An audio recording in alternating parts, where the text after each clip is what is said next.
Kalakip na pagdiriwang ng Semana Santa ang dagsa ng mga pasaherong pauwi sa kanilang mga probinsya o para magbakasyon. Silipin natin ang ilang tips para masigurong ligtas ang biyahe sa sentro ng balita ni Sheila Natividad. Ilang araw bago mag-Semana Santa, minabuti na ni RJ na umuwi sa kanilang probinsya sa Masbate kasama ang asawa at anak. Para kasi sa kanya, mas maiging bumiyahe ng maaga kaysa maubusan pa ng tiket. Uwi muna kami kasi nawawalan daw ng biyahe doon sa amin, kaya umuwi kami sa probinsya. Sa inilabas na anunsyo ng Department of Transportation, may ilang linya ng tren na pansamantalang titigil sa operasyon sa mga piling petsa ngayong mahal na araw para sa maintenance activities. Kabilang dito ang LRT 1 na walang biyahe mula April 2 hanggang April 5, gayon din ang LRT Line 2 at MRT 3. Sa kaso naman ng mga pampasaherong bus, may ilang terminal na magpapatuloy sa pag-aalok ng biyahe katulad ng PITX. Ngunit tulad ng ilang linya ng tren, pansamantala ring titigil sa operasyon ng ilang terminal sa kaparehong mga petsa.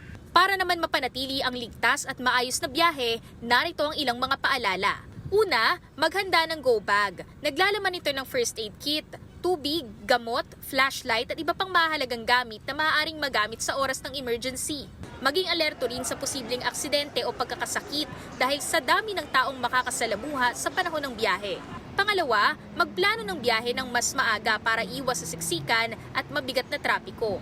Kung may available na online booking, mas mainam na doon na lamang kumuha ng tiket. Kung wala naman, siguraduhin maagang makarating sa terminal. Pangatlo, kung ikaw ay nagmamaneho, siguraduhin na kumpleto ang Blow Bagets Plus D. Battery, lights, oil, water, brake, air, gas, engine, tires at documents para makaiwas sa aberya sa biyahe. At panghuli, hanggat maaari iwasang mag-post ng mga travel plan sa social media para iwas banta sa seguridad. Siguraduhin ding nakalak ang bahay bago umalis at i-unplug ang mga appliances.